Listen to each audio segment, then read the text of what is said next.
Día 28 de enero. Santo Tomás de Aquino, doctor de la Iglesia. Santo Tomás nace en el castillo de Rocaseca, cerca de Nápoles, en Italia, en el año 1225. Fue el último hijo varón de una numerosa familia de 12 hijos. Su padre se llamaba Landulfo de Aquino. Era alto, grueso, bien proporcionado, frente despejada, porte distinguido, una gran amabilidad en el trato y mucha delicadeza de sentimientos. Cerca del castillo donde nació estaba el convento de los monjes benedictinos llamado Monte Cassino, y allí lo llevaron a hacer sus primeros años de estudio. Los monjes le enseñaron a meditar en silencio. Es el más piadoso, meditabundo y silencioso de todos los alumnos del convento. Lo que lee o estudia lo aprende de memoria y con una facilidad portentosa.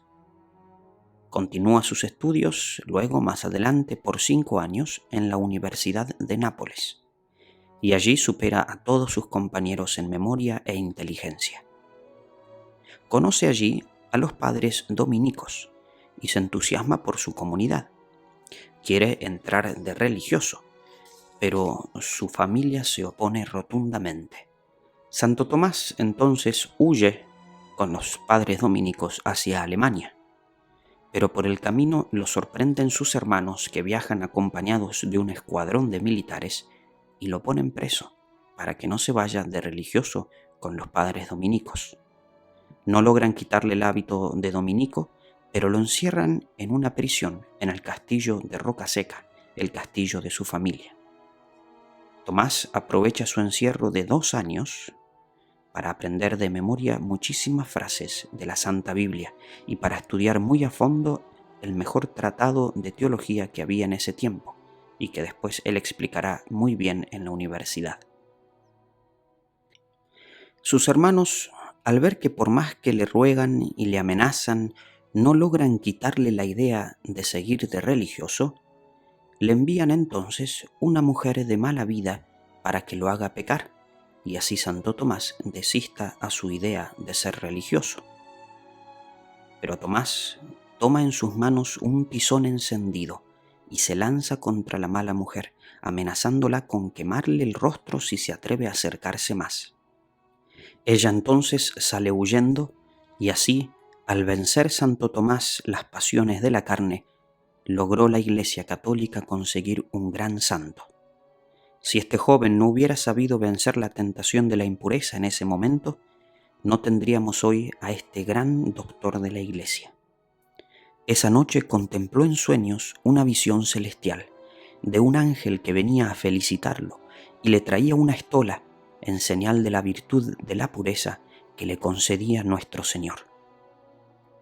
Con ayuda de los padres dominicos, Santo Tomás logra escapar de la prisión en la que le habían puesto sus hermanos y es enviado a Colonia, a Alemania, a estudiar con el más sabio padre dominico de ese tiempo, San Alberto Magno.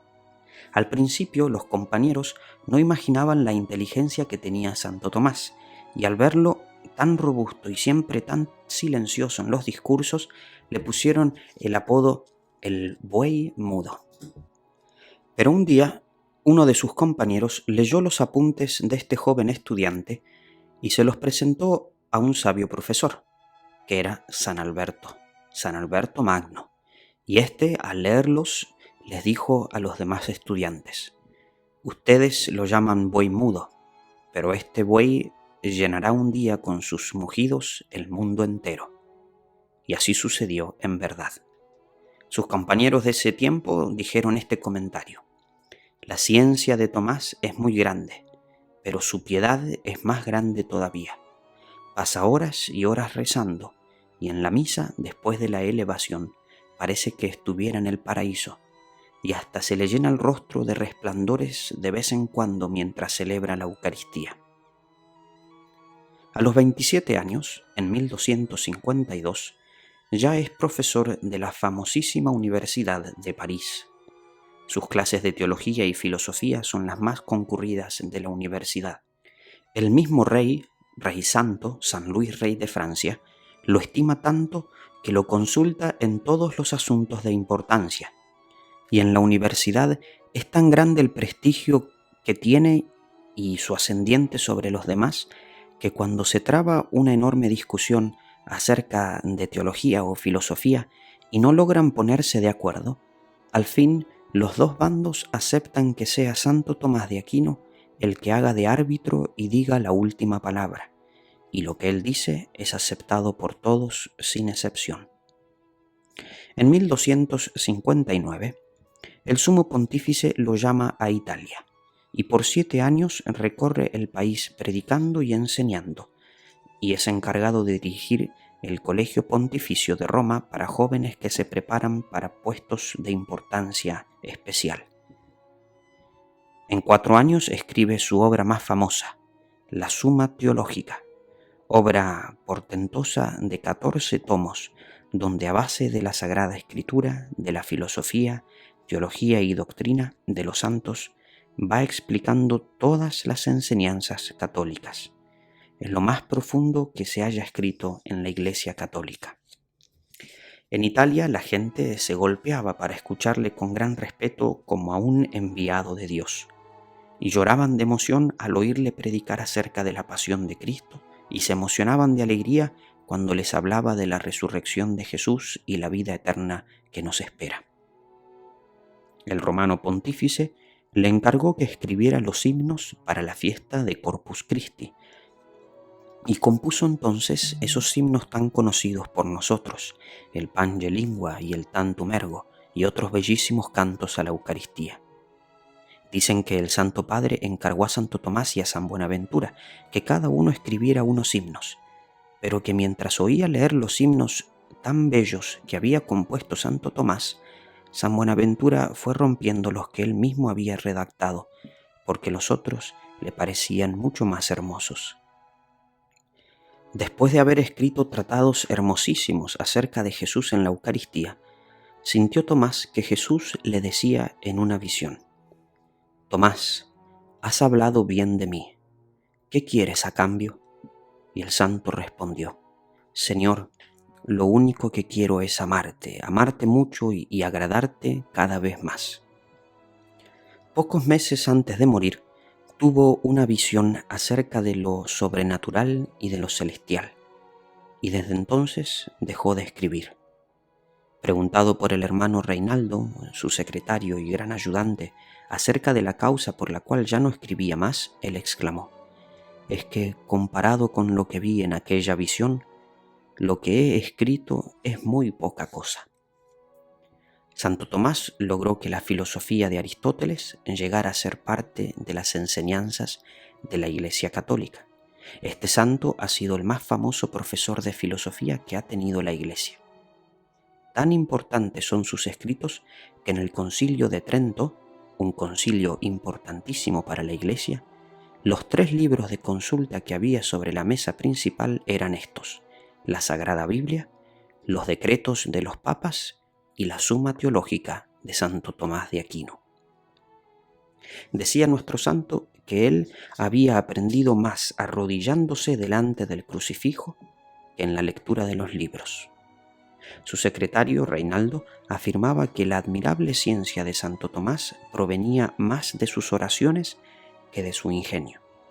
Este hombre de Dios rezaba mucho y con gran fervor para que Dios le iluminara y le hiciera conocer las verdades que debía explicar al pueblo.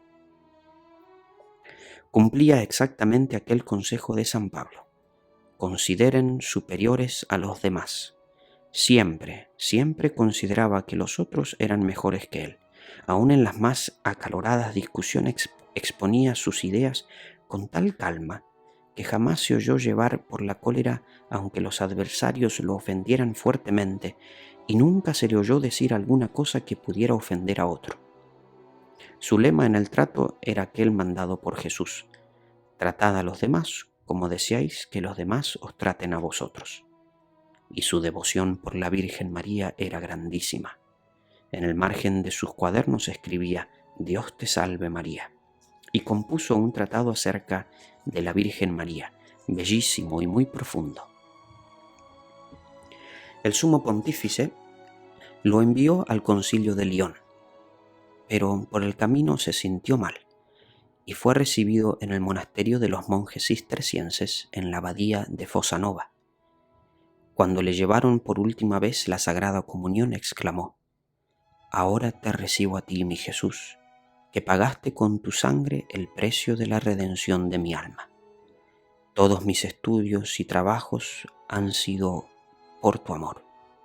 Todas las enseñanzas que escribí manifiestan mi fe en Jesucristo y mi amor por la Santa Iglesia Católica, de quien me profeso hijo obediente». Murió el 7 de marzo de 1274, a la edad de 49 años. Fue declarado santo en el año 1323, apenas 50 años después de haber muerto, y sus restos fueron llevados solemnemente a la Catedral de Toulouse un 28 de enero. Por eso se celebra en este día su fiesta. Ojalá repitamos frecuentemente aquella oración bíblica que Santo Tomás le decía al Señor para pedirle el don de la sabiduría, y dice así: «Oh Dios misericordioso, envíame la sabiduría que asiste junto a ti. Mira que soy un ser débil, demasiado pequeño para lograr conocer qué es lo que más te agrada a ti. Sin la sabiduría que procede de ti, no seré estimado en nada.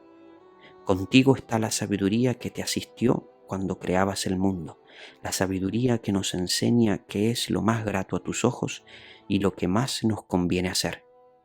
Envíame tu sabiduría desde el cielo para que me asista en mis trabajos y me ilumine en lo que más te agrada en cada momento. Que ella me guíe prudentemente en todas mis obras».